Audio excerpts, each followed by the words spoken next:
This is not the kind of government that was designed by our founders of the country. It's not what was written in the Constitution. We've only had an income tax since 1913. But if you want a welfare state, and if you want to police the world and pay for the defense of Japan and Germany, send foreign aid to the Soviet Union, you not only need the income tax, you need the Federal Reserve to print up the money when the deficit is accumulated. So we think the government should be much smaller. During the next decade, the American people will become poorer and less free, while they become more dependent on the government for economic security. This country is in the middle of a recession for a lot of people. Michigan knows about it. Poor people know about it. The middle class knows about it. Wall Street doesn't know about it. Washington, D.C. doesn't know about it. But it's because of the monetary system and the excessive spending. It's no joke. He is America's last true statesman, and he has actually been saying the same thing for the past 30 years about what our federal government needs to do to serve the people. That is, namely, follow the Constitution. The Federal Reserve credit created during the last 8 months has not stimulated economic growth in technology or the industrial section. But a lot of it ended up in the expanding real estate bubble. This too will burst, as all bubbles do. How could it be that you knew this on the banking committee in 2003 and nobody else did until after the collapse? I certainly think it's about the most foolish policy any government could ever follow, and it leads to the Korea Wars, the Vietnam Wars, Marines being killed in Beirut, sailors being killed in the Persian Gulf. If we want to go to war, and if we should go to war, the Congress should declare it. We don't go to war like we did in Vietnam and Korea, because the wars never end. They're building up this case just like we did in Iraq. Build up the war propaganda. There was no Al-Qaeda in Iraq, and they had nuclear weapons, and we had to go in. I'm sure you supported that war as well. Okay. It's time we quit this. It's time. It's trillions of dollars we're spending on these wars. Afghanistan, how quickly would you bring the troops As quick home? as the ships could get there. It really says a lot that the politically aware people in the military, those that are paying attention and engaged in the political process, are supporting someone who advocates an immediate withdrawal.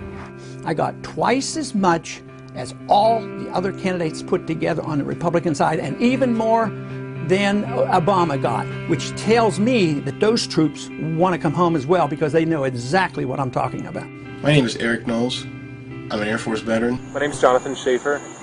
I spent 6 years in the Navy. Hello, my name is Tony Marek. I served in the Army for 8 years. I'm Alex Schlegel. I'm an 8-year Air Force veteran. Hi, my name is John Jones, and I'm a U.S. Air Force veteran. I have a cousin who's in the Marine Corps. He spent 18 months over in Iraq. A war based on a lie. There's great reason to have hope for Ron Paul's candidacy, as he's the only veteran in the Republican primary right now. The only representative in Congress that takes his oath to the Constitution and the rule of law seriously.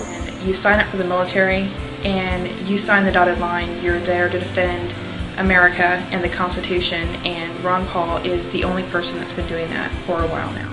I support Ron Paul because I believe he's the only candidate with the fortitude to actually stand by the Constitution. I took an oath to support and defend the Constitution, and he is the only elected representative that actually takes his oath seriously. I think he's dead on when he talks about the Federal Reserve System.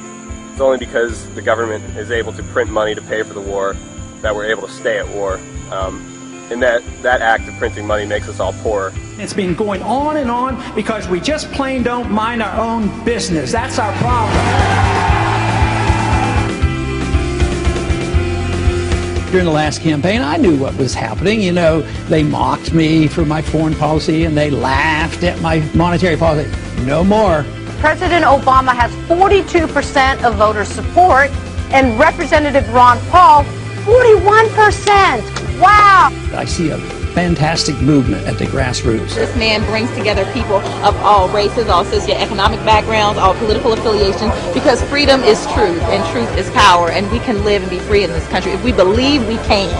What's appealing about him overall is that he is intellectually honest and that he obviously has a lot of integrity. Ron Paul is at least not a pander, he's sincere. The reason people are worked up about Ron Paul is because they sense that he's genuine, that he's not a sellout, that he's not taking money to espouse certain positions like 99% of other politicians. The one guy in the field, agree with him or don't agree with him, who doesn't go out of his way to regurgitate talking points or change what he believes to fit the audience he's in front of. You served, as you said, 20 years in Congress, but you're not going to take a congressional pension. Right.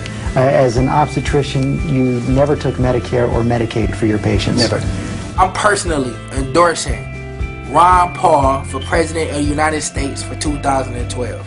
A lot of stuff he says makes perfect sense. Mainstream is moving in the direction that I have been talking about for a long time. And everything he has said has been truth. And a lot of stuff Obama has said has been lies. I will promise you this, that if we have not gotten our troops out by the time I am president, it is the first thing I will do. I will get our troops home. We will bring an end to this war.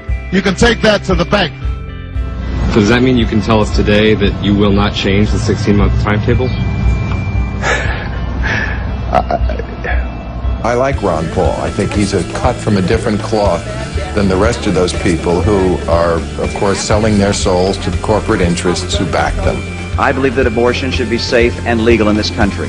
I will preserve and protect a woman's right to choose, and am devoted and dedicated to honoring my word in that regard. I will be a pro-life president. He came to Austin as a Democrat, and then he ran into Karl Rove, and Karl Rove whispered in his ear, he said, look, you're a good-looking guy, your politics are kind of conservative. It was easy for him to make the switch. They represent the status quo.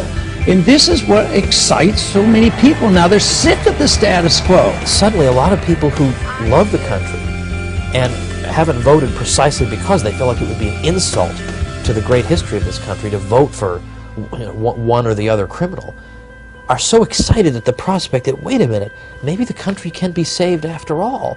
Well, I do think you should value people who speak from the heart and who tell the truth.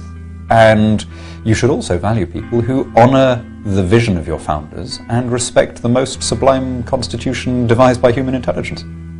We want an America full of principled people. Not people who say one thing and do something else. Say anything to get elected, but who say what they mean what they say, and they live their lives by those principles. Ron Paul has been consistent for more than 30 years, and he's been absolutely right about the most important issues facing this country today, which means that when he's elected, we can trust that he'll actually do what he says he's going to do, and that what he does is actually going to work. This country is in a revolution. They're sick and tired of what they're getting, and I happen to be lucky enough to be part of it. Don't get involved in these wars. Just bring our troops home.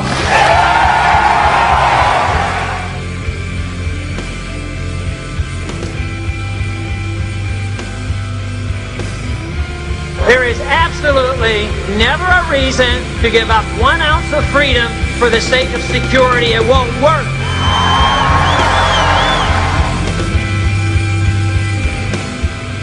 There is no authority in the Constitution authorizing a central bank, which means there should be no Federal Reserve System.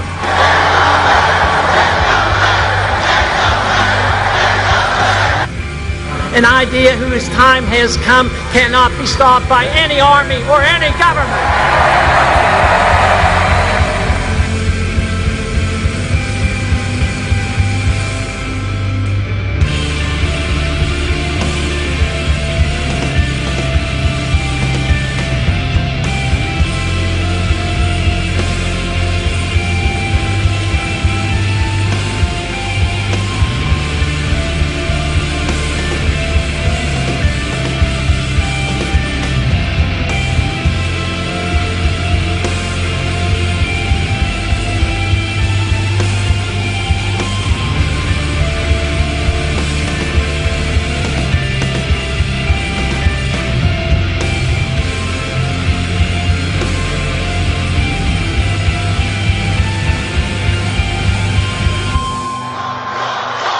I've been in politics for 35 years. My cause has been the cause of liberty.